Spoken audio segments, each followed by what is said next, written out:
बिस्मिल्लाहिर्रहमानिर्रहीम अस्सलाम वालेकुम नाज़रीन। आज फवाद चौधरी साहब को ज़मानत पर रिहा कर दिया गया है। ये बहुत बड़ी ख़बर है। तहरीक इंसाफ के दोस्त बहुत खुश हैं, पूरे पाकिस्तान के अंदर, पाकिस्तान से बाहर उनके कारकुनान बहुत खुश हैं और अदालतों से रिलीफ मिलने की खुशी के अंदर अदालतों पर एतमाद का इजहार भी किया जा रहा है। इंतहाई खुशाइन बात है, यकीनन खुश होना चाहिए उन्हें। लेकिन इस सारी एपिसोड से तहरीक इंसाफ के लिए क्या पैगाम है, उस पैगाम के ऊपर हम आज आपके साथ बात करेंगे। मुस्लिम लीग नून, जिसकी क़यादत अब मरीम नवाज़ कर रही हैं, मरीम नवाज़ आज अपने पहले तंजीमी दौरे के ऊपर भावलपुर में मौजूद हैं और उन्होंने वहाँ पर ख़िताब भी किया है। लेकिन उस ख़िताब को और उनकी वहाँ पर मौजूदगी को मैं शदीद तनकीद की निगाह से देखता हूँ, शदीद तनकीद करता हूँ, इसके ऊपर शदीद मज़म्मत करता हूँ। इसके ऊपर ये क्यों करके मैं मज़म्मत कर रहा हूँ, इसके ऊपर भी आज आपके साथ बात करेंगे। और फिर मरूसियत का अलम बुलंद हुआ है आज बाकायदा। शाहिद खाकान अब्बासी साहब जो हैं वो अपनी पार्टी से या उनसे इस्तीफ़ा ले लिया गया है या इस्तीफ़ा दिया है उन्होंने, इसके मुतल्लिक जो अंदर की खबर है ये मैं आपके साथ शेयर करने लगा हूँ। आपके जहनों के अंदर बेशुमार बातें होंगी, लेकिन मैं आपको जो रियल जो ख़बर है, जो कि इस लंदन के अंदर बैठ कर तय हुई थी, उस ख़बर के मुतल्लिक आज मैं आपको बताने लगा हूँ। सबसे पहले तो फवाद चौधरी साहब को इंसाफ मिला, अच्छी बात है। ज़मानत पर रिहाई मिली, इस शर्त पर मिली कि वो इस तरह के अब उल्टे बयानात जो दिया करते हैं वो नहीं देंगे। ये बड़ी अच्छी और खुशाइन बात थी। इसकी शदीद अल्फाज के अंदर मज़म्मत भी की गई, उसको रोकने की कोशिश भी की गई, लेकिन बहरहाल जज साहब ने ये ज़मानत ले ली। और जज साहब की जानिब से ज़मानत लिए जाने के बाद अब तहरीक इंसाफ के लोग परेशान थे कि अब करना क्या है, उस अदालत के ऊपर तनकीद करनी है या उन अदालतों के ऊपर जिनसे उनको रिलीफ मिल रहा है उसके ऊपर उन्हें खुश होना है और अदालतों की तारीफ़ करनी है। मैं यहाँ पर एक वाज़िया पैगाम देना चाहता हूँ अपने PTI के दोस्तों को कि खुदारा हमारे तमाम अदारों को मुतनाज़ा ना बनाएं। हमने कल मैंने बात की थी कि DGISI को इतना शदीद मुतनाज़ा बनाया गया कि ट्विटर के ऊपर टॉप ट्रेंड था कि नवीद अंजुम मस्ट रिज़ाइन। और उसके बाद फिर हमने ये देखा कि हर काम जो भी इस मुल्क के अंदर काम होता है हम उसका इल्ज़ाम इस्टेब्लिशमेंट के ऊपर रख लेते हैं। पहले हम अमेरिका को मोर्द इल्ज़ाम ठहराते थे कि जो करा रहा है अमेरिका करा रहा है, हूँ जो करा रहा है इस्टेब्लिशमेंट करा रही, फ़ौज करा रही। और अगर कुछ गलत हो जाता है, कुछ आपकी फेवर में नहीं होता, तो फिर आप कहते हैं कि जनाब देखा मैंने कहता था कि ये मेरे मुखालिफ हैं और इन्होंने मुझे मेरे साथ ये करना है। जैसे खान साहब अभी भी बार बार आके कहते हैं कि मुझे तो मार दिया जाएगा, मेरे मारने के ऊपर कौम पहले से तैयार रहे, मैं पहले से बता रहा हूँ कि ये होने वाला है। तो मैं गुजारिश ये करूँगा कि हर काम का इल्ज़ाम मत लगाएं कि आप ही के पीछे कोई हाथ धो के पड़ा हुआ है और आप ही को उन्होंने डिमीन करना है और आप ही को अंडरमाइन करना है और आप ही को नीचा दिखाना है। तो ये काम अब इससे जो है वो ज़रा थोड़ा सा बाहर निकल के सोचना होगा। मुझे नहीं लगता कि हमारे अदारे इतने फारिग हैं, इतने फजूल वक्त है उनके पास और उनके पास कोई और मसरूफियत नहीं है और वो इसी काम में लगे हुए हैं कि यार तहरीक इंसाफ के सारे लोग जो हैं वो उनको किसी तरह से अंदर भी करना है, उनको नीचा भी दिखाना है, उनको उनकी पार्टी को ख़त्म भी करना है, उनको तबाह भी करना है। तो ये नहीं होता, ऐसा नहीं होता। आप सियासी खिलाड़ी सियासी मैदान के अंदर अपने सियासी मुखालफीन का ही मुकाबला करते हैं, ना कि आप हर काम का मुर्द इल्ज़ाम उनको मोहरा समझें और उसके पीछे जो है वो आप कहें कि नहीं जी इसके पीछे बिहाइंड द सीन जो बंदा है असल में मेरा मुजरिम वो है। तो आज फवाद चौधरी साहब को जो ज़मानत मिली है, इससे आपका अदालतों के ऊपर एतमाद बढ़ना चाहिए, अदारों के ऊपर एतमाद बढ़ना चाहिए, खुलकर तारीफ़ करनी चाहिए, खुलकर एतमाद के इजहार का प्रचार करना चाहिए। अपने कारकुनान को ये कहना चाहिए कि देखें हमारी अदालतें आज भी ज़िंदा हैं और आज भी वो हमें इंसाफ दे रही हैं। ये लीडरशिप की बात है कि इमरान खान साहब खुद मैदान में आए और आ कर के अपनी बात करें और कहें कि हाँ मैं अपनी अदालतों के ऊपर एतमाद करता हूँ और मेरी अदालतों ने रिलीफ दिया।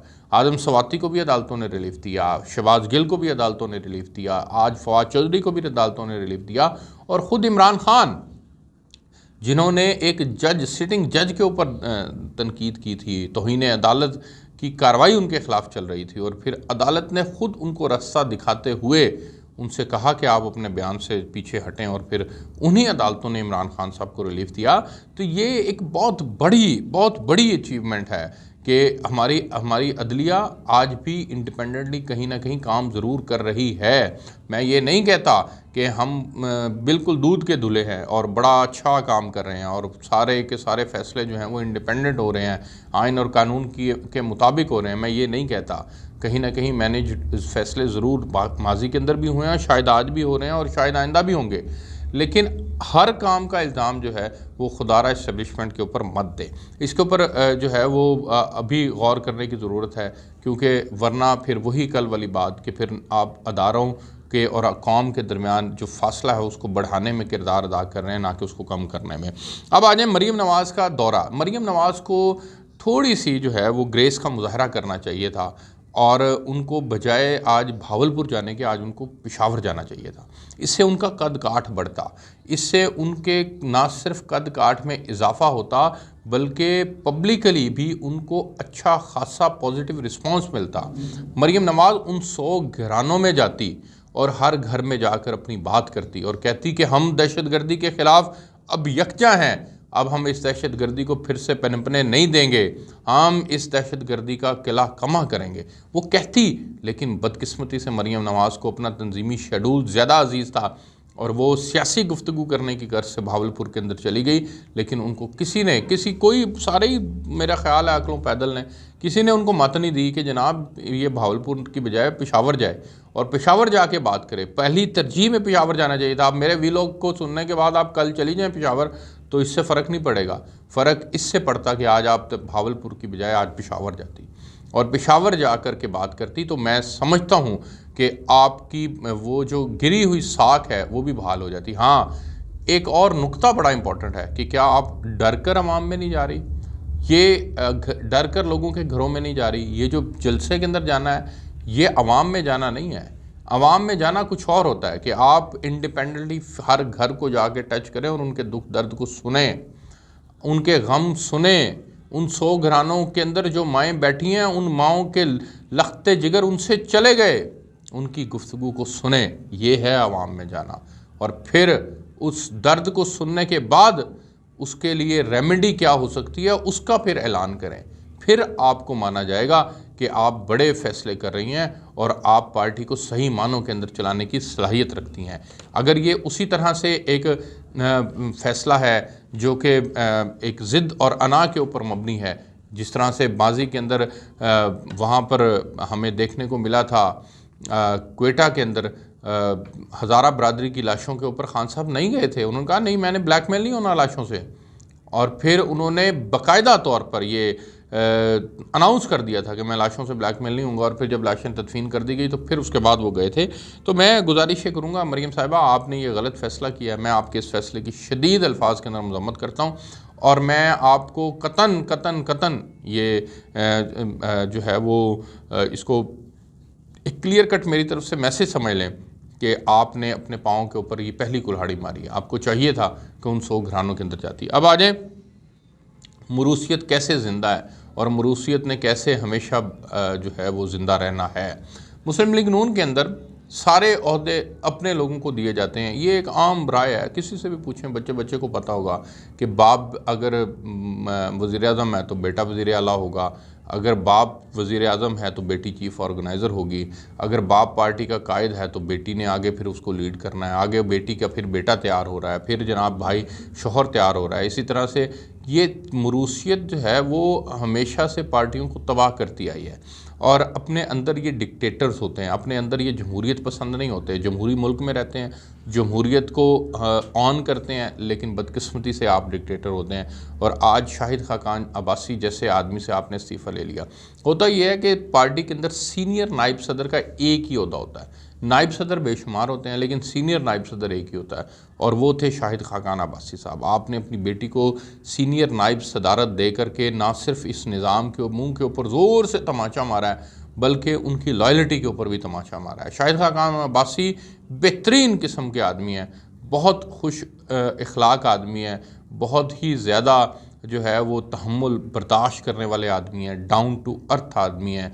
उस आदमी ने जिसने मुश्किल वक्त के अंदर पार्टी की जो है वो खिदमत की है और फिर उससे बढ़ कर के आपके साबिक वज़ीर-ए-आज़म रहे हैं, आपने उनके ऊपर तरजीह दी अपनी बेटी को और उनकी लॉयल्टीज़ को आपने पसे पुश डाल दिया। आज वो बेचारे बहकी बहकी बातें करना शुरू हो गए हैं, वो कहना शुरू हो गए हैं कि शायद मुझे पार्टी अगर निकाल देगी तो मैं घर बैठ जाऊंगा, लेकिन नून लीग के अलावा कहीं और नहीं जाऊंगा। तो आप लॉयल्टीज़ का ये समर मत दिया करें। अब मरियम कौन होती हैं जो कहती हैं कि जी मैं बहुत जल्द उनसे मुलाकात करूँगी? ओ भाई, आपको तो लाया जा रहा है, आपको तो प्रमोट किया जा रहा है, आपको आपका वो कद काठ अभी नहीं है। आपके मुकाबले के अंदर इन लोगों ने ज़्यादा कुर्बानियाँ दी हैं, ये लोग ज़्यादा डिज़र्व करते हैं। तो खुदारा इस बात को नवाज शरीफ साहब आप ख़ुद भी समझें और अपने लॉयल साथियों को मत जो है वो इस तरह से पसे पुश्त डालें। चौधरी निसार एक हीरा था जिसको आपने ज़ाया कर दिया। आज आपने शाहिद खाकान अब्बासी भी एक हीरा ज़ाया कर दिया है। मिफ्ता इस्माइल एक हीरा है जिसको आपने ज़ाया कर रहे हैं, और बेशुमार लोग हैं जिनको आप ज़ाया कर रहे हैं। तो खुदारा ये ग्रुप बंदियों को पसे पुश डालते हुए गलत फ़ैसले करने के बजाय दुरुस्त फ़ैसले करें और ओहदे नीचे लोगों को दें, अपने कारकुनान को दें, लोगों को दें, और ना कि अपनी जमात के अंदर ही ओहदों को रखें। आपको मैं यहाँ से रिपोर्ट कर रहा था, फर्दर चीज़ें जो हैं वो भी आपके साथ शेयर करते रहेंगे। इजाज़त दीजिए, अल्लाह हाफ़िज़।